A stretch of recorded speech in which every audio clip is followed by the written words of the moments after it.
Welcome to this special Business Live Extra coming to you from the AC Marriott Hotel. I'm your host, Rohan Daly. And guess what? We have a surprise for you with our special guest. He is a past student of Campion College who was bitten by the entrepreneurial bug at an early age by selling sweeties to students, learned the value of summer employment at Thermoplastics, and treasures the advice given to him by his mentors in his formative years. That's right. Our guest today is the indomitable MarkCroskery, the host of Business Live Extra. Mark gives us a perspective on who he is, his values, life experiences, and yes, his business ventures, and being part of Stocks and Securities family. Let's get started.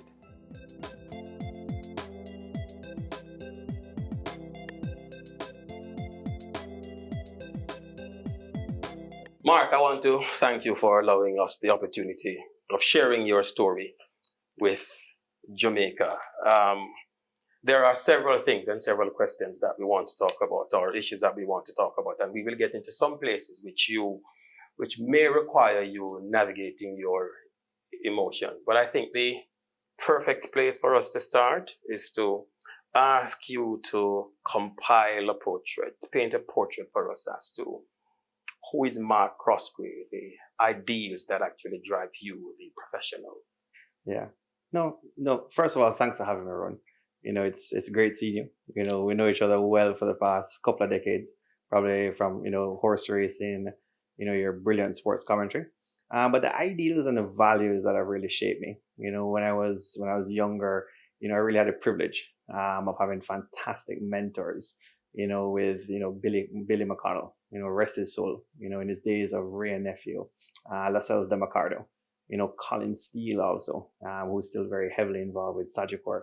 And, these, great men, Jamaicans, who have really lived the Jamaica dream, really, instilled in me, integrity, but also a passion for the financial sector in Jamaica and investing, and just, the values in investing and chasing your dreams.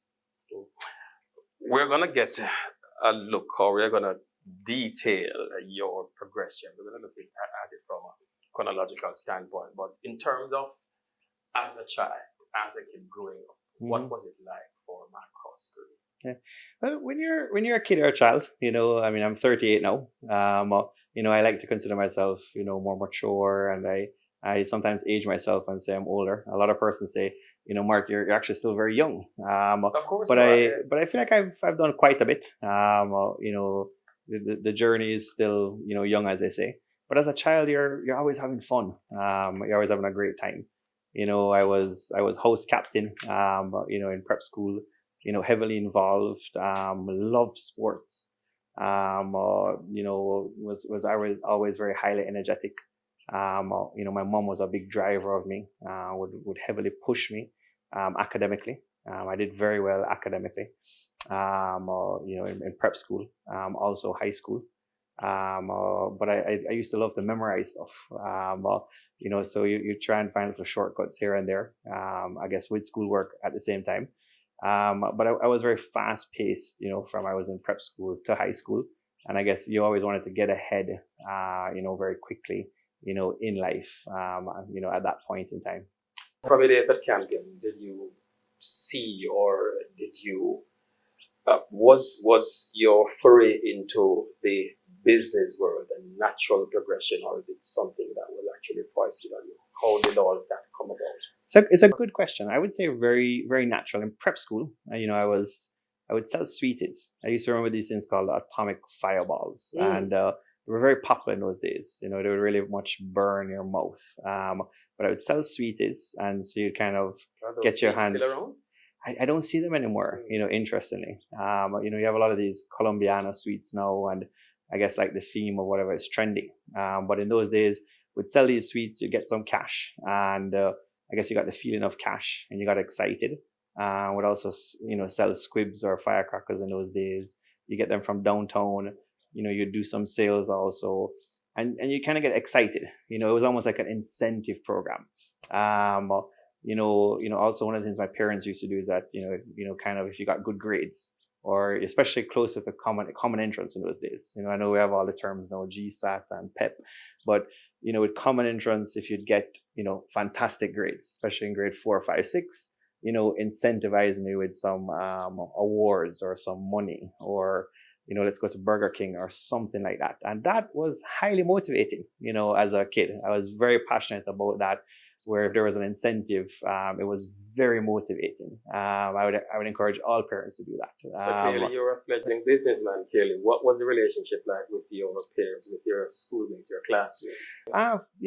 Fantastic. I think once you get working, sometimes work consumes you, and you forget about those relationships, or you lose some of them.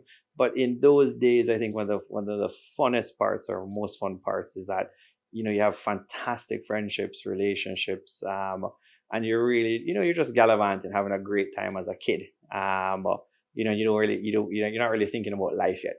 So you really, in hindsight, you really cherish those moments, and you really have to enjoy them as much as possible. And especially in COVID now, we are really all experiencing that now more than ever.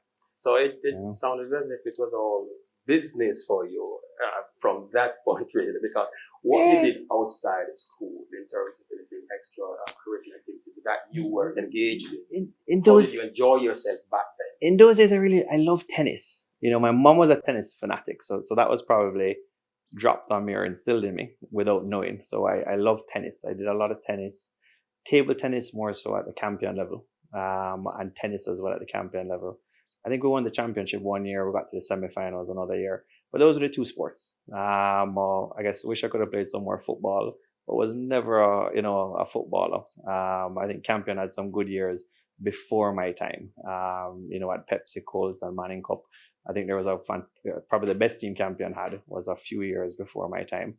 Persons always say Campion is just a academic school, but I think there was a fantastic team a few years before me. 3-4 years before me.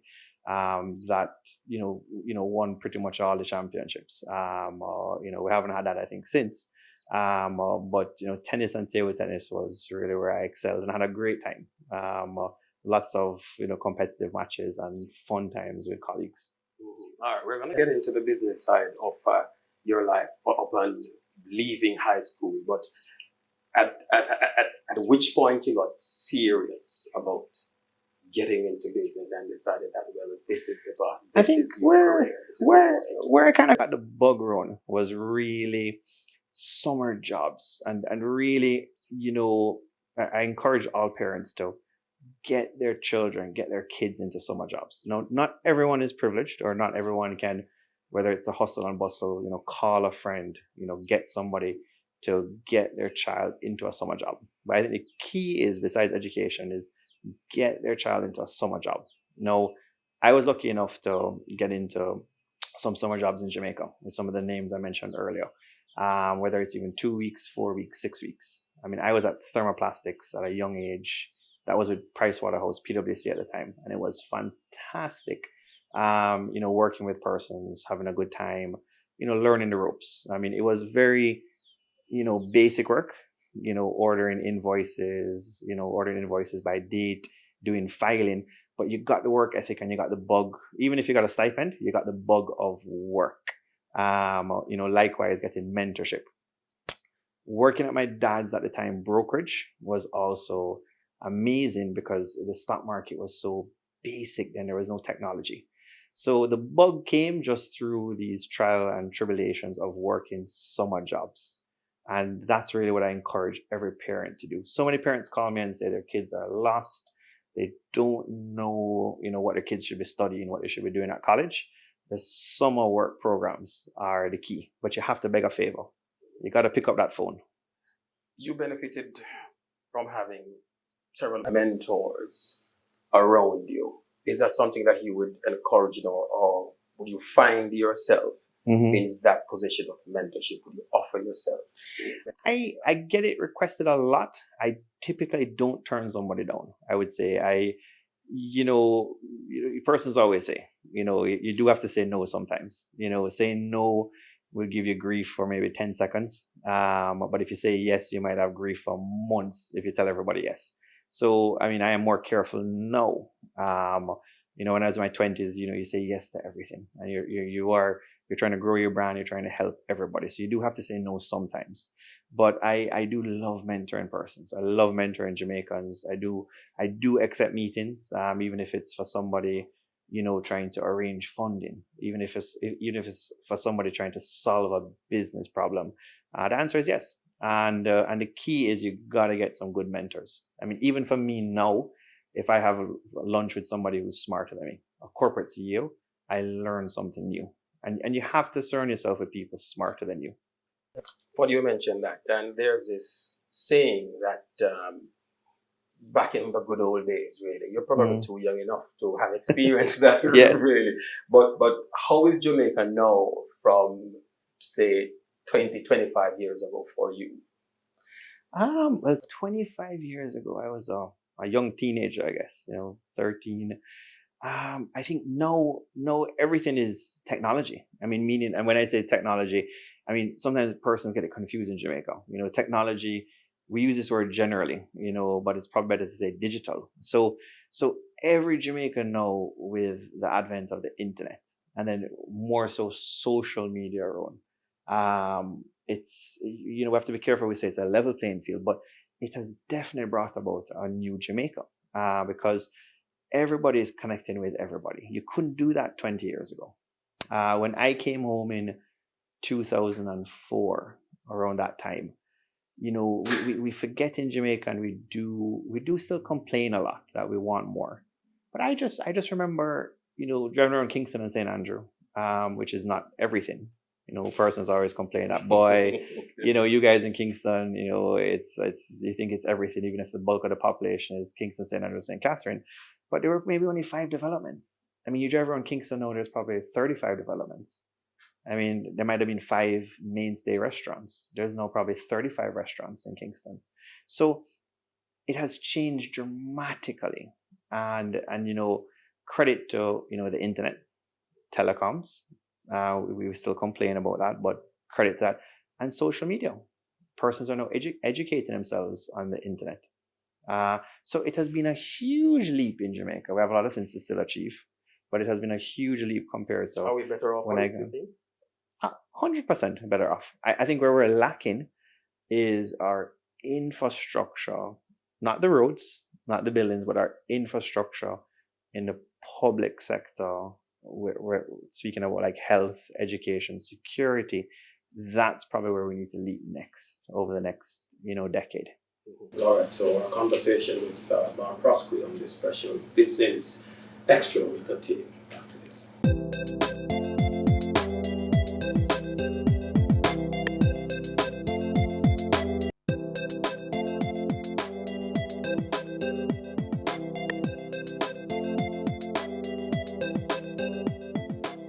Welcome back to Business Live Extra. We are talking to Business Live Extra host MarkCroskery. Mark's first job at NCB Capital Markets as a trader set the foundation for him to be in business. In 2006, he joined the family's business Stocks and Securities. In 2019, he moved to create Croskery Capital, a business advisory firm for SMEs. Let's continue our conversation with Mark.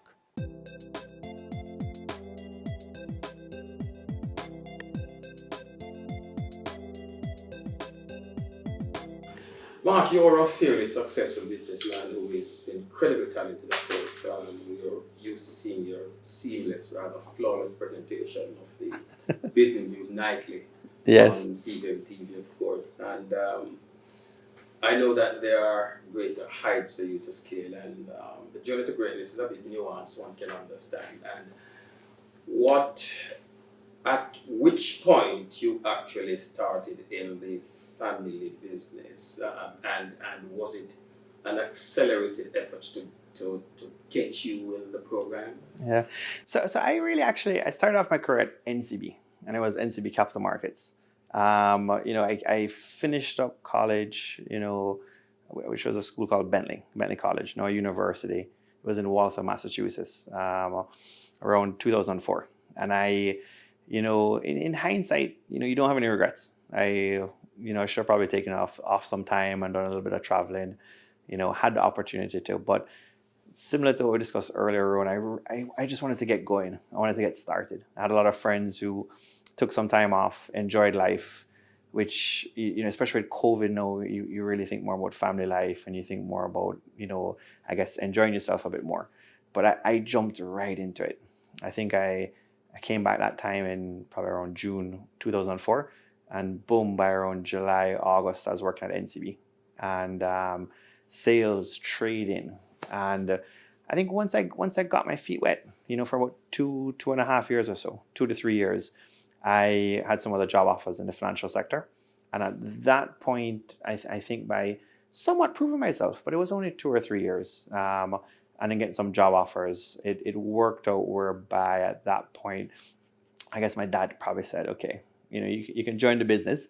And I was excited. I jumped in head first. I was deputy general manager, I think, sales and marketing, a kind of typical family business title. I was around 06, 2006.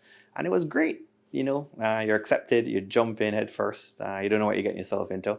And it was a good time. 2006 was a good point in Jamaica around that time. Let's talk about the relationship of the business, the professional relationship within that, because you are a prominent member of the brokerage firm SSL, and you're part of the SSL group. This week you mentioned you were one of the high-ranking members, and then soon after you were not. What led to the fallout between yourself and your dad? Well, when I joined, it's 14 years ago. Time flies. But when you think about it, it was, it's the second oldest brokerage, and I really, coming up with a brand, you have it registered at, let's say, Jaipo, so you're emotional about it. But time does pass, and then you say to yourself, you're a bit naive when you're younger, but you do say to yourself that you spent almost 33% of your life there. Almost 80% of your working life there. So it is a long period of time, but you have to, get over it at some point. But I like to think of myself as a brand builder. I really do enjoy building brands. I built lots of brands for clients on an investment banking perspective when I was there in a previous capacity. I came up with that brand. So you're emotional about it. Although, I was an employee, I was a director as well. I was a minority shareholder, and that's something that's important. A lot of Jamaican businessmen say around that, you should be 51 or 75%. You want to be super majority. A lot of businesses or deals I pitch to Jamaicans, especially in the Caribbean, where we have a lack of minority shareholder rights. The deal usually crashes when you tell them they can't get to 51%. Or they can't get to 75%. Jamaican businessmen like to protect their investment. The judge will always say, well, you put in equity, so you knew what you were getting yourself into. You should have been on the debt side. You should have been on the real estate side. So it's a risk, but I think a lot of the market players, a lot of persons didn't realize that, MarkCroskery, the previous phase, it's actually been a year now. It's almost a 1-year anniversary. Period, that I was really a minority shareholder.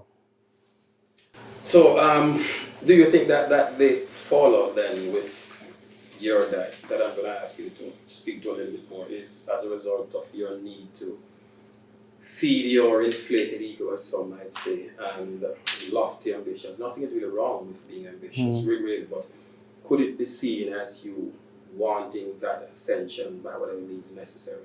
How do you respond to that? Well, I actually don't think I have an ego at all. I've done over maybe 30 transactions. Very humble Jamaican. And they helped many SMEs, helped many Jamaican businesses, many clients, sat on many boards. So, I wouldn't say that at all, Ron. It's about creating a win-win. So, it's at the end of the day, it's his baby.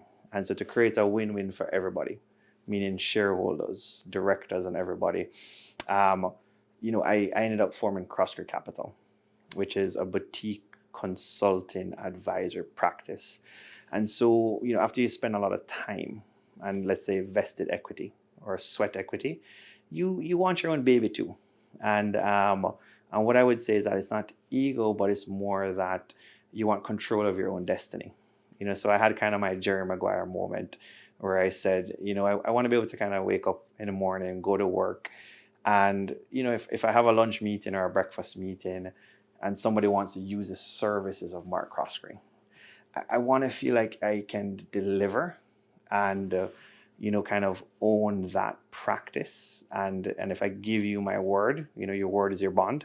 Very important in the service business. Warren Buffett said, right, that you can build your reputation all your life, but it just takes 10 seconds to lose it. So it's very important that when you're building your reputation and you have your own practice, that at the end of the day, you're in control of that. Interesting, because you just walked away from all that money and all that equity in the SSL group and SSL. It sounds to a lot of people amazing, or even flabbergasting, really. Yes, yeah, and it was a very tough decision for me, very tough moment for me, very emotional for me. But I wasn't happy for quite a period of time, which quite a lot of my family or friends wouldn't have known. When you start getting to that point of time, whether it's 6 months, 12 months, and you're not wearing your branded shirt, you're just kind of not there, right? And so you don't feel it anymore, and you've spent most of your life doing this. You're not in a good space, and therefore you're also not giving shareholders value, and so you have to create a win-win. So it is in hindsight the best thing that can happen for both parties, both sides. It is Hugh's baby at the end of the day. It's his thing, and also it's brought me closer to God. Similar to in the Book of Kings, right? As Solomon went for wisdom versus riches, what it has done, it has made me now mentally more happy. It has made me be more peaceful, more calm, and you're less anxious. And your clients feel it, your friends feel it, and you're at peace. So it's really not just all about the money, but it's challenging. You have to really rebuild your client base. You have to rebuild respect. Yes. But you feel like you're doing it right at the end of the day. I've been out of the picture for a year now, which sounds short, but it's a long period of time. I don't close any door. I'm more mature now, so I don't close any door. It's a tough question, Ron, but I don't close any door these days. You said that you're closer to God now. In what way? Well, I've always been a Christian. Especially my mom when she was alive. Would always take us to church a lot when we were younger. Especially St. Andrew Parish Church. I always remember going to the Burger King drive-through, when you ask about my younger days. But it's not something that I would, work consumes you. When you're growing a business to the size, it's really, as you said, it's amazing how, I think big we got or big we could have gotten in my previous capacity. It consumes you. So you kind of, in a way, get out of touch on your personal side or on your religious side. I know I have my wife, Alexis. We have a young family now. We just had our second child. So it kind of brings you back. Life has slowed down now also with COVID. And so, you reconnect with some of the things in your life, religion, family. And, I now have my own, family, which has been a blessing for me. Wonderful. Your mommy passed away, unfortunately. How did that impact the relationship with you and your dad, and just you in general? How did that impact you then, affect you then, and how are you coping with it now? I think, they say there's 7 periods of grief, not to sound, cheesy, but there's different levels of grief, and everybody has grief differently. Mom was a bedrock of the family. There's no question about that. I think if you study family business or any families, whether it's a Harvard business case or family business anywhere, there's usually someone who's the bedrock. And there's no doubt Mom Margaret was the bedrock. She had her own business, heavily influential in my life. And she had polio from 3. Heavily involved with the Golden, rehab center, up by Papine side. They do those beautiful Christmas cards, for charity. Should always talk very fondly about them, because they were actively involved with the polio scene. But it was a part of Jamaica that really, a few hundred ladies, I think, got polio, at that period of time. I think it was in the 50s. So, she was the pillar, the bedrock of the family. And so it had a huge, spillover effect after that. And I went through a period of time. I think most businessmen, it's not always up. There's the down period. And it made me just reflect also on how dynamics can change and everything can change. And you really have to, I think people tell you, you don't realize that you just sometimes have to have things in black and white. It just can't be hearsay or relationship based. And, you pick up your learnings and you move forward. Interesting. All right, so our conversation with MarkCroskery on this special Business Extra will continue after this.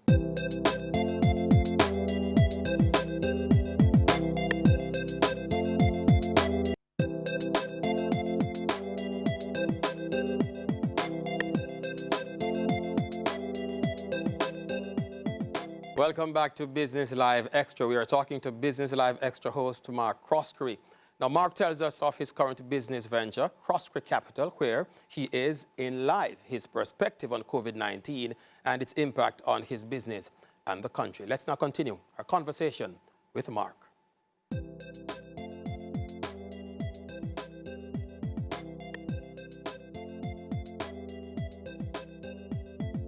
All right, so Mark, Yes. I want to talk a bit more about Croskery Capital. Tell us more about that, and what is your quintessential focus now? Right. So, Croskery Capital, we started within the past, approximately, 9 months ago. And, it's really a boutique consulting firm, financial advisory. No planned timing run, but interestingly, with COVID coming on, there's a lot of Jamaican businesses, businessmen, businesswomen who really need help now, whether they need to pivot their companies, whether they're a bit distressed, whether they have to do, let's say, even restructuring with the banks now.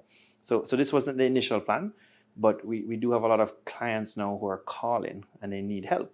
So actually, COVID has been a good thing also for Croskery Capital, because persons do need the expert help. So really what we offer is bespoke services. We have a nice pipeline now, but really what we do is we help arrange capital. It has made me independent. Croskery Capital works with a number of regulated financial houses. It can raise capital for a customer through one of those financial houses. It can also help companies with their business plans. Help them with their revenues, help them find CFOs. So it really provides a bespoke service, whatever the client needs. And there's a big lack of that in Jamaica. So is it fair for us to say then that you're one of the success stories of the COVID-19 pandemic? Well, you haven't had to pivot? No, I think we have had to pivot, but we're a young business. It in a way, it reminds me, Croskery Capital has taken me back to my roots. I'm doing things again like what I was doing probably in the 2007 to 2010 period of my career. I probably got away a little bit from my passion, but it's taking me back from, to the grassroots, heading down to a few government agencies, meeting with persons. It might not make you all the money in the world, but you're really helping people. If this agency helps SMEs or mid-sized companies with business plans, how can we collaborate and partner? And you see everybody's smile on their face. So I'm getting back to where, when I was in my previous capacity, you're helping someone open a brokerage account. You're seeing that feeling of achievement. Yes, there's the for-profit segment. So kind of now getting back to helping someone do a business plan, helping them raise some money, whether it's from an agency or a private sector company, you're putting in the sweat equity, the work, but once they raise it, you feel the achievement for them and their family. So it's taken me back to that point. It's been challenging, or to your point, pivoting, because you're building a new brand. It's fair to say then that you're in a better position of comfort now because you have far more skin in the game, like you understand in CrossCry. Yeah. I'm not at 12%. I'm not at minority. I have more skin in the game. Have to provide for my family, and at the end of the day, too, is when you onboard clients, you onboard what we call in the industry mandates, contracts. If you walk into a boardroom or room and say, "Look, I'm going to arrange these funds for you," or "We're going to provide this service to you by this date," let's say the 30th of this month, Croskery Cap is going to do it for you, and we feel comfortable we're going to do it for you. And if we can't do it, we'll tell you. No, that feeling is important. Interesting. Paint a picture for us now as to what the business landscape is like now. We talk about how it has impacted tourism naturally, but in Jamaica now, how much has that changed? How much has the COVID pandemic changed Jamaica, and how do you see us going forward?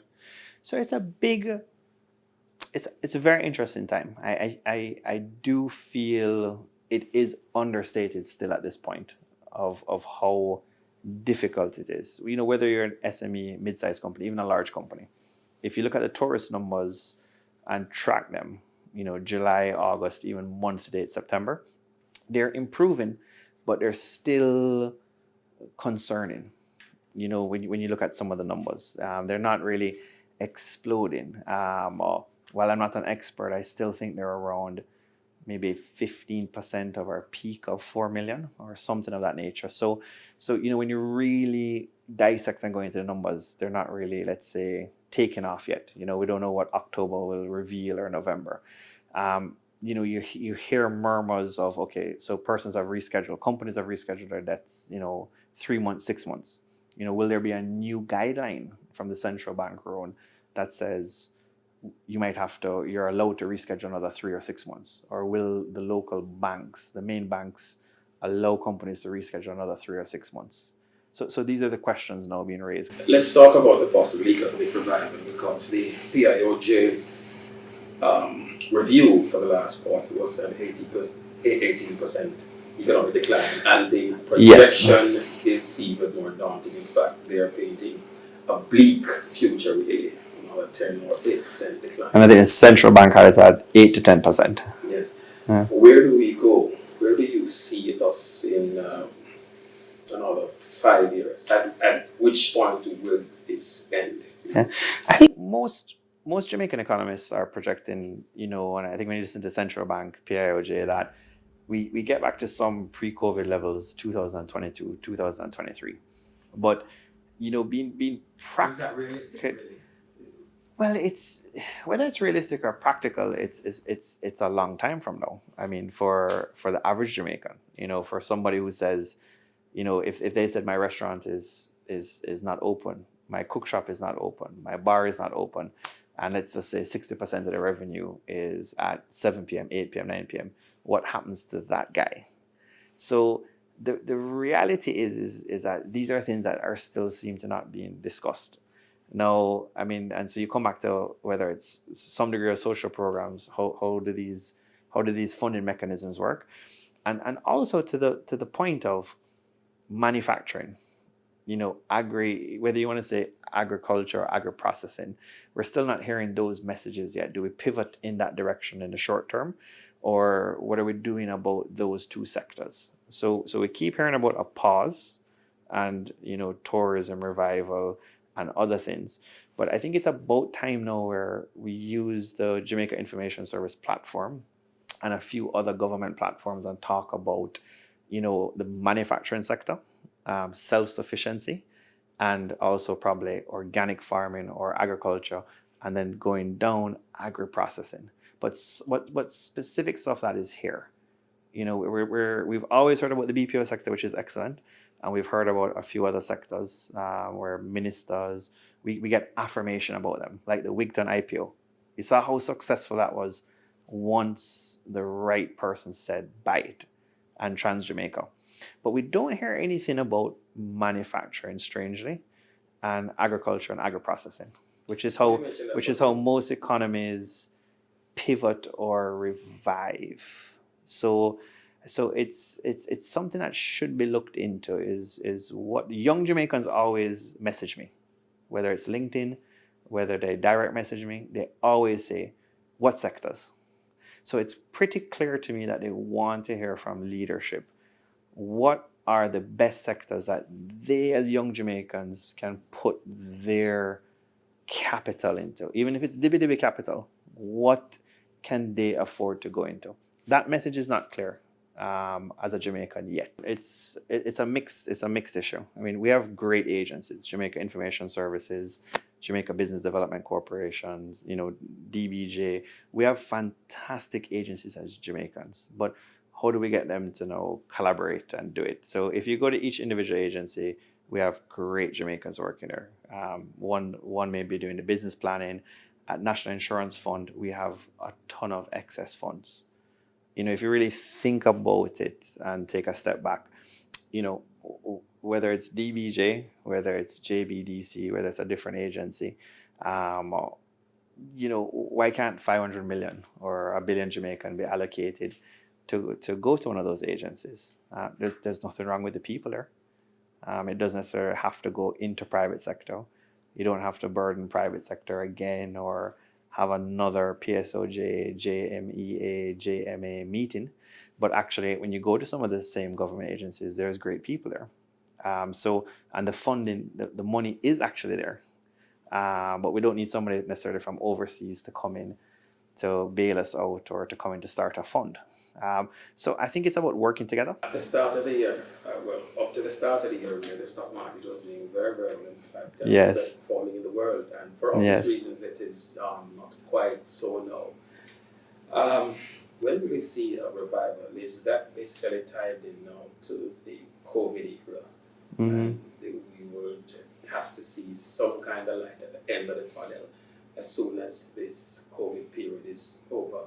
Yeah, so the markets are hammered right now in terms of, locally some are down as much as 50%, on average, 20 to 35%, but the interest rates are still very low, Ron. Interest rates are 0.5% at the central bank, so there's really not much you can do with your money. So what you're finding is that even if the earnings are so a lot of money is still going into real estate. To answer your question, there is, although persons are concerned about oversupply across the island of residential, money is still going into real estate if persons can afford it. But the thing is with the stock market, you notice it's not falling off despite earnings being poor. Now, the world's largest hedge fund, Bridgewater, is having its worst year because they bet against the market. However, the US market has rebounded now pre-COVID rates in March. Interest rates. The Fed has the lowest interest rates now in the world still and maintains 0.25%. So there's a lot of persons who believe that, the markets are still overvalued and there could still be bad news coming. It could be a bad time for markets. So there are a lot of funds that are really going into, real estate at this point in time. All right, we'll continue our conversation with MarkCroskery on this special business extra when we return.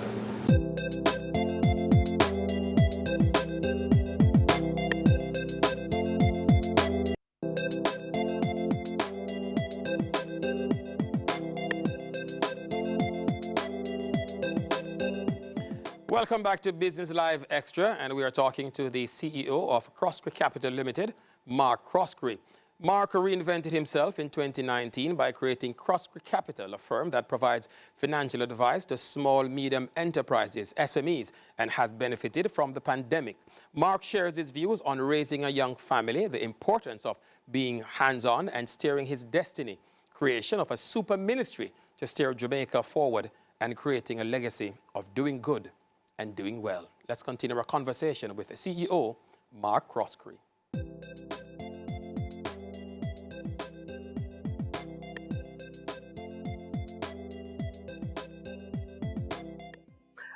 So Mark, you have a young family now. You just had your second child, a son.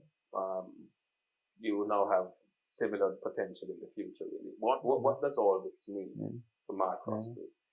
It's more responsibility. Sleepless nights in the short term. But excitement. It's I think as a man you always want a son. I got the daughter on the first go, and I love her. She's 2 this month. But having children is a game changer. You focus so much on work, or I did for such a long period of time, but kids are a game changer. But the biggest thing is it's a responsibility, huge responsibility. One may say more than, work, but it creates balance for you. And that's an amazing feeling. But it means you got to make more money, Ron. At the end of the day. And that's what I'm excited about with, and I think that coming back to it, that's why, having those mentors and speaking to so much of them and listening to them and even pitching them deals at some point. And they would always talk about how they did it. And they would always talk about why they want to be in control of their life, or, one's building a building and he wants to be able to at least oversee the team. And you have to just be careful, what your hands on with or not. Or, one operates a company and what he maybe oversees or, micromanages or doesn't, or whatever they say. It just put me into that realm, after having my, first child, and especially the second, is that you really, to be able to provide at the end of the day, you just got to do it yourself. And you just really don't want, to not have that destiny for yourself. As a parent, and I always tell my boys this too, that you want the best for them, even more than they want for themselves, really, and you want to chart their course, leaving rose petals and so on, to make life a lot easier for them. Indeed, draw a parallel with your childhood to with your kids now. What is it like, and would you want them to walk the similar path? It's too early to tell. I mean, I got a 2-year-old and a 2-week-old, so it's too early to say. But what I do know, and is that I want to spend a lot of time with my kids, But in fairness, I think the generation above me, I find listening to a lot of my just colleagues, and so they'll always say, boy, they wish they spent more time with their parents, and it's really probably. As we get older and more mature, also, it's probably not a fair comment, because really, our parents really worked hard. And so, some may have had 2 jobs, some may have had 3 jobs, and, a lot of them never went to university. It was different back then, and they were just doing everything they could do financially for us. And so what happens is that we felt they didn't spend a lot of time with us, but they were really just doing as much as they could financially. And so I think what's different as you keep going generations down now is then, we kind of almost want to do the same, but it's like an oxymoron. We want to spend more time with our kids and have a balance, but it was because at the end of the day, we were able to get a better life. So life is interesting. It is full circle somewhat, and it's an interesting experience. Let's talk about the idea of a super ministry. Tell me about that. What do you want to see?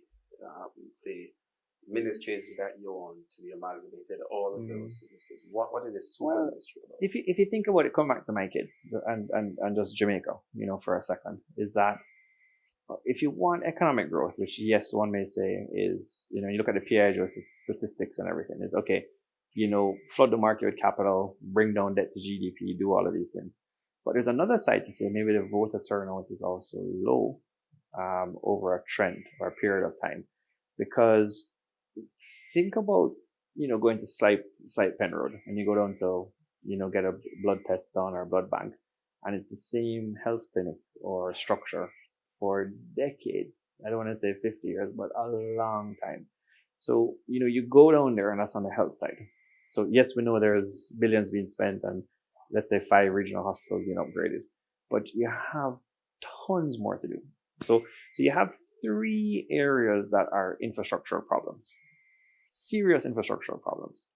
So if the people genuinely don't feel that that is being progressed year in, year out, then you're not going to get economic growth. So, e-gov, tax system, etc., all those things, separate matter. That's technology. But at the end of the day, is if health, education, security aren't dealt with in a way together for once and for all, then what services do the people get? To make sure our kids have a better Jamaica is bring the three of them together. And the three of them, so we know food imports are still roughly 1.2 billion US.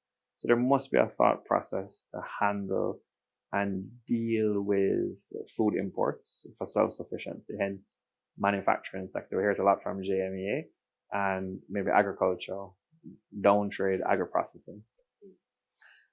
Are you looking at establishing the infrastructure where businesses that your kids can actually inherit, very much the way Yes. as if you have progressed? And we know that you are very hard work, and we see the results of this really. But how would you react to those who would say that your position might be a little bit more privileged than the others, and with your kids as well? Persons only look at the shiny lights, the bright brands and the good stories. And a lot of times in Jamaica also, persons only tell, the great stories after they made it, after 10, 20, 30 years. But when you're building a business, there's always going to be some downs. So when you really talk about privileged persons, Jamaicans anywhere in the world, they don't realize your downs. When things really became a bit uncertain for me, was 2018. I actually wasn't sure about a lot of things, what was happening, and I actually went and worked at Choco, great brand, great company, for about 6 months, and just taking that up, I felt recognized again. I felt rewarded. A little bit of traveling, trying to help do some acquisitions for them, great CEO, co-CEOs, and I felt liked again, and I felt inspired. Keywords, recognized, inspired, but things were uncertain, and it was strange. I was doing what I was doing, but I was spending more time in tourism and at Choco Caribbean. So strange period, 6 months, but I loved it, and so the writing was always on the wall for me. Another time I had was way back 2013. We had and that was probably one of the worst times. We had to do a lot of public relations back then. Probably one of the lowest points, besides 2018, was we were doing a large deal. And, on one of our key financial consultants, I remember, I never forget the phone called and said, you better do that deal. And if you don't do that deal, well-known Jamaican, respectable Jamaican. And I saw the whole different side of the guy. And he was key in accounting, everything, third party. And he said, if you don't do that deal, Mark, you're going to be on the bone of yam, planting sugar, everything. I never forget the sentence. And so a lot of times in the market, you see these deals, you see things happening, and you don't realize that, sometimes these deals, these transactions are, because you're actually at your lowest point, boom, you come out ahead, you move forward. So, privilege is great to have. Yes, it's good, but, it can be tough along the way. It's not all roses. And if you equate with some of that, the entrepreneurial side, keeping things going, keeping things moving. And so, where I'm at now, the balance, the family aspect, religious aspect, putting it all together. The pie is more balanced now. Mark, in the world of business, you command a great deal of respect. What's the kind of legacy that you want to leave behind? Yeah. So I'd like to, I think it really comes back to the Jamaica dream, Ron, is that I think I've helped a lot of people. I'd love to continue helping people, helping Jamaicans see Jamaica do well. I really feel it's growing up. You see all these points in Jamaica's history, whereby there are these kind of legendary, either leaders or comments. You see like the FX initiative, that was Butch Stewart at the time. You've seen, a few other initiatives. I think Jamaica, I don't want to say it lacks a leader or leadership, but it seems like we need other initiatives that are either mind blowing or helpful to the people. And we haven't seen one recently. Sometimes persons say in Jamaica we missed a generation or we lost a generation, or maybe everybody's just focused on their businesses. Using your word earlier, disenfranchised. But if everybody just focuses on their businesses and private sector, then what emerges for the country? So how do we galvanize the public sector, the private sector? How do we get actual growth? Get the SMEs. So I really want to be more involved at some point in time. I want to continue to help people see Jamaica grow, see the services delivered, and really be known for that. I love Jamaicans, love the country, love the people. See cricket, come back. The people love cricket. They love the football. See our sports come back. The National Stadium fixed or a new stadium. So there's so much to be done. Horse racing. And horse racing as well, of course. Yes.